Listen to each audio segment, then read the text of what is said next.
On my front porch swing. Okay, looks like we're live. It'll take the stream about 20 or 30 seconds to catch up. All right. So, not that long ago, somebody mentioned Twitter, Facebook, YouTube comment, I don't know where. Somebody mentioned that racism was the result of American slavery. And you know me, I disagree with things. So, like George Washington's teeth were made from slaves. I looked that up, and they were. Yeah, he took teeth from his slaves to make his dentures. But in this case, I don't really think so. Okay, because I remembered Othello from back in the day, from high school, and I remembered some things from here in the intro, at least. And so I said, yeah, if Othello was racist, when was it written? And it was written, according to Wikipedia here, probably around 1603. They don't have a definite date. Shakespeare was, just a working dude. He wasn't thinking he'd be leaving stuff to posterity. So yeah, this is a very racist play, written 16 years before the first slaves arrived in the U.S. And I'm sort of going to contend here that um, it is it displays the primary themes of the horrific racism that became entrenched in the U.S. through slavery. When slavery first came to the U.S., it wasn't. That's actually kind of beside the point. It became very, very heavily racialized, and the two became very entwined with one another. Yes, but the themes of American racism are already on display here. That was what I was going for then. But then I started thinking about it more. Um, and I don't think that Othello is really a tragedy. Um, like a tragedy is, you have this noble figure brought down by a tragic flaw. Okay, so like Oedipus, not Oedipus Rex. If anybody calls it that, you correct them. Rex is Latin, and he's not a king. He's a tyrant. It's Oedipus Tyrannus. He's a noble figure brought down by fear. He always believes to be true anything that he fears to be true.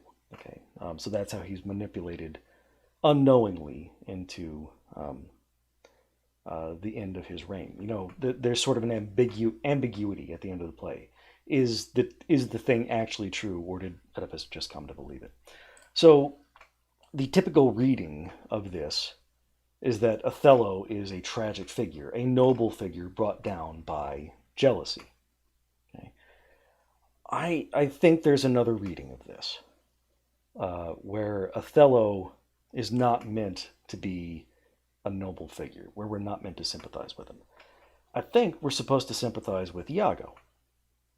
My understanding of classic literary theory is that Iago would be the protagonist because he's the first person to act. Um, um, but I think he's also supposed to be the protagonist in terms of the more modern reading. The hero, or at least the central figure, the one we're supposed to sympathize with. He's kind of the center of the narration. He's even kind of the narrator of the piece. Um, so the play opens with Iago and Rodrigo um, totally violating the show don't tell rule. Shakespeare, bad writer. No, okay. I mean this was performed in dingy playhouses that are full of smoke and dark. I know they couldn't do show don't tell very well. They did have pretty impressive special effects, as I understand, but they have to tell a lot more than we're used to. Anyway, they describe between them Iago in great detail, as you can see. So, Iago, Rodrigo, Rodrigo, Iago, Rodrigo, Iago. Okay, Iago is definitely the one we're supposed to be caring more about. But they're describing their resentments of Othello, why they dislike him so much. Um, uh, Rodrigo, of course, is jealous that Othello stole his girl. Iago is resentful that he was passed over for promotion, what have you. But they describe Othello in a particular way. Now, warning going forward, talking about racism, obviously we're going to be talking about racist stereotypes, um, which includes violence and sexual violence. So no descriptions, but at least mentioning them. Just fair warning.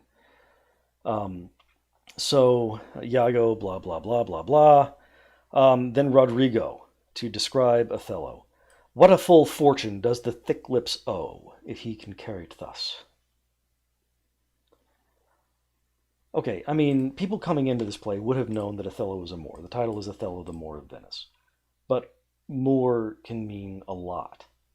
And I think that line is intended to let the audience know this is not a swarthy Tunisian. This is not, an Arab.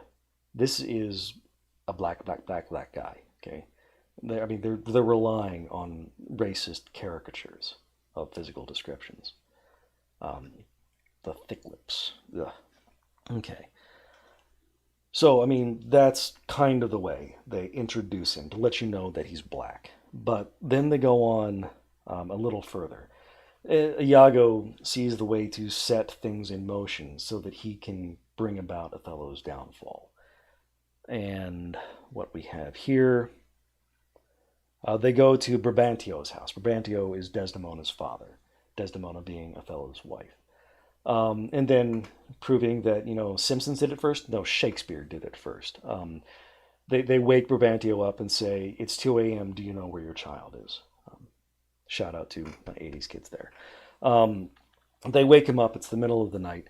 Signor, is all your family within? Are all your doors locked? Zounds, sir, you're robbed. For shame, put on your gown. Your heart is burst. You have lost half your soul.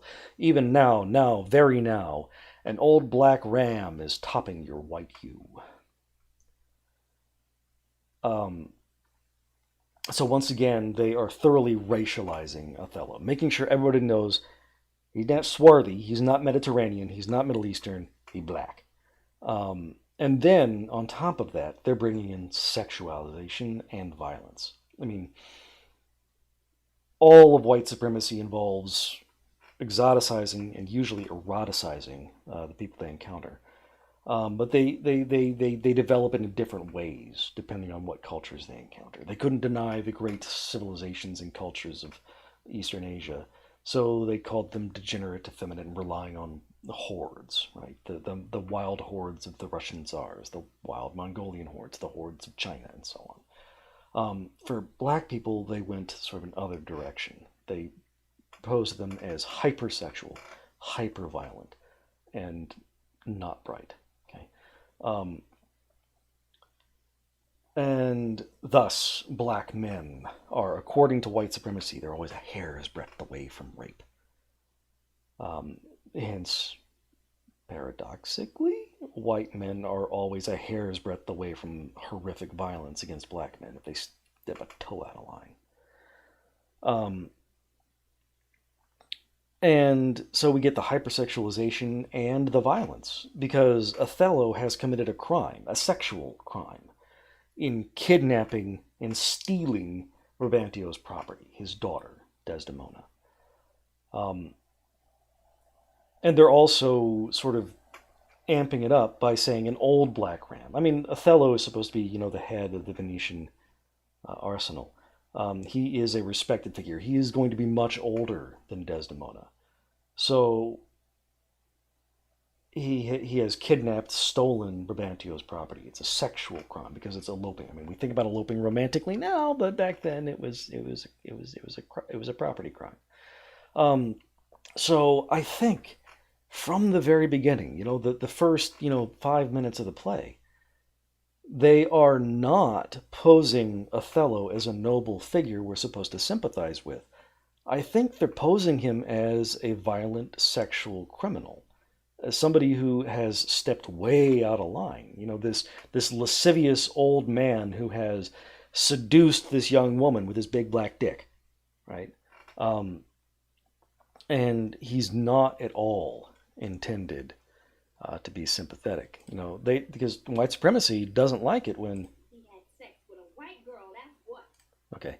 I don't know if you could. Oh, you couldn't hear that. Okay, darn. I was hoping that'd be funny.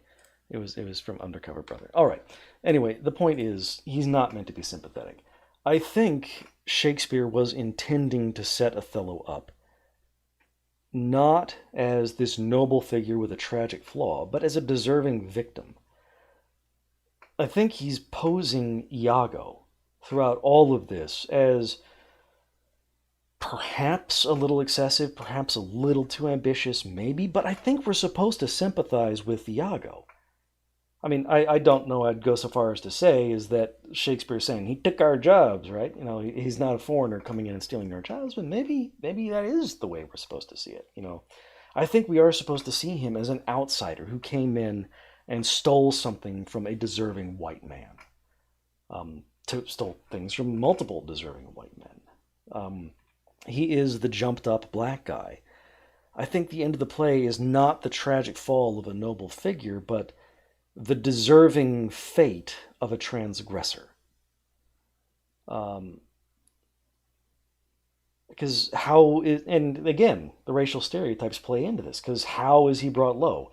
Iago, clever, smart, intelligent Iago, is able to manipulate him into a fit of sexual jealousy such that he murders Desdemona.